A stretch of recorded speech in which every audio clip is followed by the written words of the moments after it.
देके चल गालियां दे, कोई गाड़ी वाले का इसका पार कर रहा है, ये इनसे बदतमीजी कर रहा है। क्या बोला? गाली मैंने बोला कि भीड़ निकालने का सामान गाड़ी जाने दो साहब। बोले नहीं पोलो पकड़ के फेंक दिया, गाली बोल के मेरे को हटा दिया। वो बहुत बिहेवियर दो बहुत रखियाल का जो देखो अच्छा ये वही पीआई है जो रखियाल में ना वो वीडियो वायरल हुआ था 2 घंटे तक। 80 લાખનું ઘર ઓઢવનું મકાન તોડ્યા, એક મકાનની કિંમત 3 કરોડ। सही बात है, मिलेगा क्या? 1.5 કરોડ 2 કરોડ ઓસુકે સરકાર પેલા પ્રધાનમંત્રી આવાસ યોજનાનું મકાન આપી જો 3 લાખ વાળું, અંબાજીમાં કે 1,20,000 મકાન આપી। अच्छा मेट्रो रूट पे जो है होटल वगैरह जो यानी बुलेट ट्रेन के और रेलवे जो है ना होटल वाले को बड़े कारोबारियों को उनको जो है मार्केट भाव देते हैं, मकान वालों को जो है वो जो है जनता। अरे अपने ये गोमतीपुर विस्तार में भी मेट्रो के चक्कर में दुकान तोड़ने के बदले दुकान दी है यहाँ अमन प्लाजा के नीचे। उन लोगों को मेट्रो ने प्लान करके दुकानें की जगह दुकानें चलो बाबा।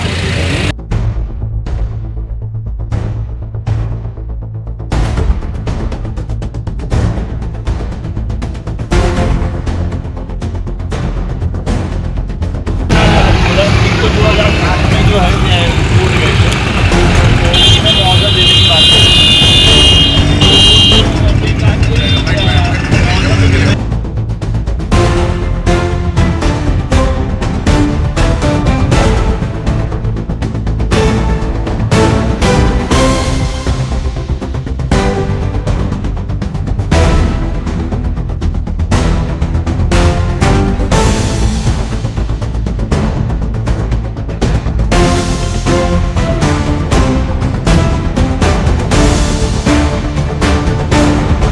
आदाब, अब तक समाचार में स्वागत है आपका। अहमदाबाद के गोमतीपुर विस्तार में 4 तोड़ा कब्रिस्तान आया हुआ है, जहां पर सबसे बड़ा मेगा डिमोलेशन अहमदाबाद का कहा जाएगा।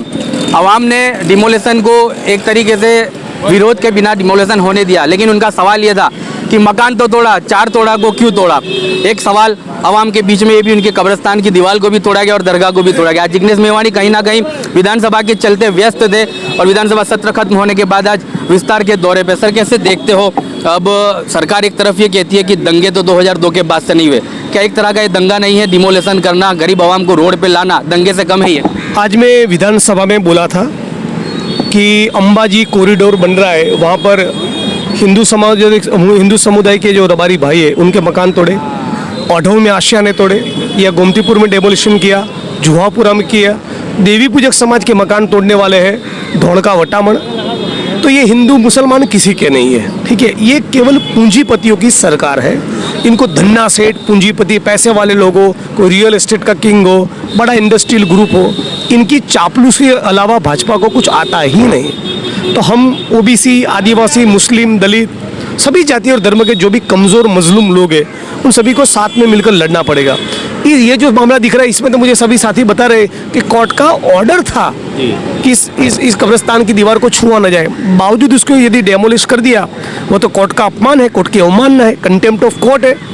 तो गुजरात की हाईकोर्ट को भी इसमें मैं मानता हूँ कि सुओ मोटो लेना चाहिए कि भाई हमारे आदेश का पालन क्यों नहीं हुआ, और जो भी कसूरवार है सरकारी अफसर उनको जेल के सलाखों के पीछे डालना चाहिए और वैकल्पिक व्यवस्था तो मिलनी ही चाहिए।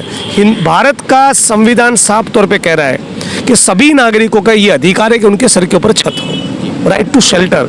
हाईकोर्ट, सुप्रीम कोर्ट का जजमेंट कहता है, एक से ज़्यादा जजमेंट कहते हैं जब भी किसी का मकान तोड़ो तो आपको वैकल्पिक व्यवस्था देनी ही देनी। कहाँ देते हैं? द्वारका में भी तोड़ डाला, नहीं दे रहे, वेरावर में भी तोड़ डाला।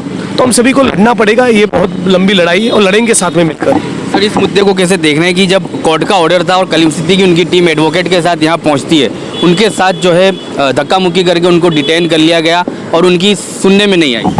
नहीं, देखिए इसमें ऐसा है कि पुलिस को सरकार आदेश करती है तो डेमोलिशन के वक्त जाके उनको खड़ा रहना पड़ता है और उनको लॉ एंड ऑर्डर की कोई तकलीफ ना हो, इतना ही देखना है। पुलिस का ये काम नहीं कि हाथ में से किसी का मोबाइल खींचना है। विशेष तौर पे यदि वो महिला है तब तो हरगिज नहीं। चश्मा भी की। राइट। तो यदि ऐसी कोई हरकत कोई पुलिसकर्मी करता है तो वो डेफिनेटली इलीगल है, उसके खिलाफ भी कार्रवाई होनी चाहिए। और सर विस्तार में अब लोगों में ये भी खौफ है, आने वाले समय में काउंसिलर का जो है कॉरपोरेशन के चुनाव आने वाले हैं। कांग्रेस के पक्ष के यहाँ पर वोटर ज़्यादा, इकबाल शेख ने ये भी दुख जताया कि जहाँ पर हमारे वोटर्स ज़्यादा है वहाँ पर डिमोलेशन की कार्रवाई होती है, कहीं ना कहीं भारतीय जनता पार्टी। बिल्कुल बीजेपी का ऐसा बायस, उसका एक ऐसा पूर्वग्रह होता ही है। राइट। वो संघी जो लोग हैं आरएसएस के लोग जो स्वतंत्रता के आंदोलन में हिस्सा नहीं लिए थे, इसको देश की विरासत के साथ क्या लेना देना, इसको हिंदू मुस्लिम भाईचारे से क्या लेना देना। तो वो टारगेट करके दलितों को टारगेट करना, ओबीसी को टारगेट करना, रबारी को, मुस्लिम को, देवी पूजक को, ठाकुर को, ये उनकी नीति रही है। राइट। तो सभी लोगों को साथ में मिलकर लड़ना पड़ेगा। और सर यहाँ के जो विधायक दिनेश कुशवाहा, उन लोगों में ये भी दुख है कि दिनेश कुशवाहा अब तक यहाँ पर पहुँचे नहीं है। आप आए हैं? मैं तो देखिए केवल इतना कहूँगा, आज मैं इस मुद्दे पर थोड़ी बहुत बात विधानसभा में रखा हूँ। मेरे विधानसभा क्षेत्र में कुछ हो जाए गरीबों के साथ, मजदूर और मजलूमों के साथ, और दूसरे विधानसभा क्षेत्र के किसी नेता को बोलना पड़े, ये तो शर्म की बात है। और सर अब ये बहुत हुआ डिमोलेशन, तोड़ा करा, ये वो सब आवाम अब चुपचाप बैठी है, रमज़ान का महीना है, इनको आप लोग आए हो कांग्रेस की तरफ से वैकल्पिक व्यवस्था सरकार देनी चाहिए, लेकिन आप लोग क्या मदद करो? हम लोग तो दो ही मदद कर सकते हैं, सड़क पर लड़ाई लड़ना हो और कानूनी लड़ाई लड़ना हो। कानूनी तरफ से तरीके से भी जो भी मदद की जरूरत होगी वो भी करेंगे, अच्छे वकील हायर करके दिलाना। राइट। और साथ साथ सड़क में कभी इस मुद्दे पे उठाना है, रैली करनी हो, धरना करना हो, आंदोलन करना है, अनिश्चितकालीन धरना करना है, तो हम लोग उसके लिए तैयार हैं। सर कुछ कम्युनिटी हॉल, स्कूलें खोली जाए, रमज़ान महीना है, ये लोग सेरी और रोज़ा इफ्तारी कहाँ करेंगे? बिल्कुल सरकार कॉरपोरेशन की जिम्मेवारी है। राइट। रमजान का महीना हो ना हो, सबको वैकल्पिक व्यवस्था देना वो कॉरपोरेशन की जिम्मेवारी है। चूंकि अभी रमजान है तो सरकार का जो रवैया है वो और भी सहानुभूति वाला होना चाहिए।